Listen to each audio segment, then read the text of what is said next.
বিসমিল্লাহির রহমানির রহিম। সম্মানিত ভিউয়ার্স, আসসালামু আলাইকুম। ডাক্তার আরেফিন আপনাদেরকে আরও একটি নতুন ভিডিওতে স্বাগত জানাচ্ছি। সম্মানিত ভিউয়ার্স, বর্তমান সময়ে পানিতে ডুবে শিশু মৃত্যুর হার অনেক বেড়ে গিয়েছে। এইটা আমাদের সচেতনতার অভাব, মা বাবার সচেতনতার অভাব।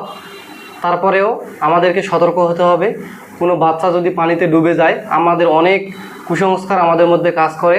আজকে আপনাদেরকে আমি জানাবো, কোনো বাচ্চা পানিতে ডুবে গেলে সেই বাচ্চার জন্য আমাদের করণীয় কী। তো আপনার কোনো বাচ্চা প্রথমেই যদি পানিতে ডুবে যায়, আপনি যদি 2 মিনিটের মধ্যে তাকে উদ্ধার করতে পারেন, তাহলে তাকে কোনো প্রকার জটিলতা ছাড়া বাঁচিয়ে রাখা সম্ভব হবে। আপনি যদি 5 মিনিটের মধ্যে তাকে উদ্ধার করতে পারেন, তাহলে তাকে হয়তো বা বাঁচিয়ে রাখা যাবে, কিন্তু তার মধ্যে কোনো জটিলতা সৃষ্টি হবে। আর যদি আপনি 10 মিনিটের মধ্যে উদ্ধার করতে না পারেন, তাহলে আপনার বাচ্চাকে পরবর্তী জীবনে বাঁচিয়ে রাখা খুব কঠিন হবে। তাহলে আমাদেরকে বাচ্চা পানিতে পড়ে গেলে, পানিতে ডুবে গেলে বা তরল কোনো পদার্থতে ডুবে গেলে আমাদের করণীয় কী? আমাদের প্রথম করণীয় হচ্ছে, বাচ্চাটাকে আগে আপনি উপরে উঠাবেন। ভিজা কাপড় বাচ্চার গায়ে যেগুলো থাকবে সেগুলো আপনি পরিষ্কার করে দিবেন। আপনাকে ভিজা কাপড়গুলো সব পরিষ্কার করে দিয়ে তাকে গরম পরিবেশে নেবেন এবং তাকে গরম লাগানোর ব্যবস্থা করবেন।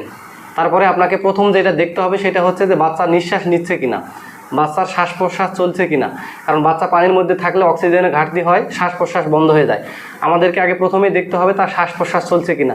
তার মুখে এবং নাকে ময়লা অথবা মাটি ঢুকে যেতে পারে, আমাদেরকে এগুলো আগে পরিষ্কার করতে হবে। তারপরে আমাদেরকে প্রথম যে কাজ হবে সেটা হচ্ছে যে তার পেট থেকে পানিগুলো বের করার ব্যবস্থা করতে হবে। তার পেটে চাপ দিতে হবে, তার মাথাটা একটু মানে একদিকে বাঁকা করে দিয়ে পেটে চাপ দিতে হবে, তাহলে তার পেটের পানিগুলো বের হয়ে আসার সম্ভাবনা থাকবে। তারপরে আপনাকে দেখতে হবে তার পালস চলতেছে কিনা। যদি তার পালস চলে তাহলে সে জীবিত আছে, কিন্তু নিঃশ্বাস বন্ধ হয়ে থাকতে পারে অক্সিজেন।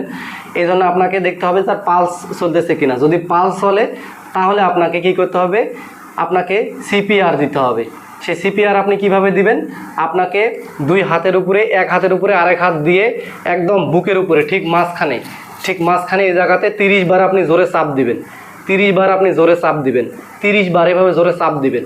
তারপরে দেখবেন তার হৃৎপিণ্ডটা, তার হাড়টা আবার চালু হয়ে যাবে। আর তাকে কৃত্রিম শ্বাস দেওয়ার জন্য তার মুখে মুখ লাগিয়ে জোরে এভাবে জোরে আপনাকে ফু দিতে হবে। তাহলে কি হবে, তার কৃত্রিম শ্বাস প্রশ্বাস, তার ভিতরে অক্সিজেন যাবে, তার লাংসটা আবার সচল হবে। তো আমাদেরকে কি করতে হবে, আমাদেরকে খুব দ্রুত আপনাদেরকে এভাবে তার শ্বাস প্রশ্বাস যদি চালু হয়, তাহলে অবশ্যই আপনাদেরকে দ্রুত চালু হওয়ার পরেও আপনাকে আশেপাশের হাসপাতালে হাসপাতালে নিতে হবে। সেখানে গিয়ে আপনাদেরকে অক্সিজেনের ব্যবস্থা করতে হবে।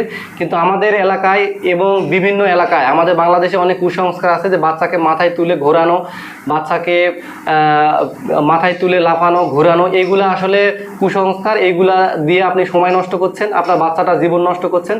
আপনার বাচ্চার যে মূল্যবান সময় বেঁচে থাকার জন্য, সেই মূল্যবান সময়টা নষ্ট হচ্ছে। যদি আপনার বাচ্চার পালস ঠিক থাকে, আপনার বাচ্চা যদি পালস পাওয়া যায়, তাহলে আপনাকে সিপিআর দিয়ে মুখে শ্বাস দিয়ে আপনাকে সরাসরি হাসপাতালে নিতে হবে।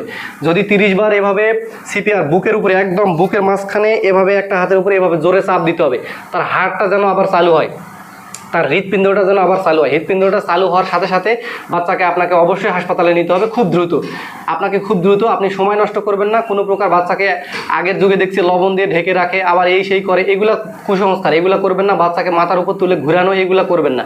আপনারা দ্রুত বাচ্চাকে হাসপাতালে নেবেন এবং আমি যেগুলো পদ্ধতি দেখিয়ে দিলাম এই পদ্ধতিগুলো পালন করার চেষ্টা করুন। সবথেকে বড় কথা হচ্ছে বাবা মা সচেতন হবেন। আমাদেরকে সবাইকে সচেতন হতে হবে। আসলে আমার এলাকায় গত সন্ধ্যায় এরকম একটা ঘটনা ঘটেছে, একটা বাচ্চা পানিতে পড়ে মারা গিয়েছে। আসলে সবাই বাচ্চাটার জন্য দোয়া করবেন। এই জন্যই আমি আজকে ভিডিওটা করলাম, আপনাদের সচেতনতার জন্য, আমাদের সবার সচেতনতার জন্য। আপনারা ভিডিওটা একটু ছড়িয়ে দিবেন সবার মাঝে।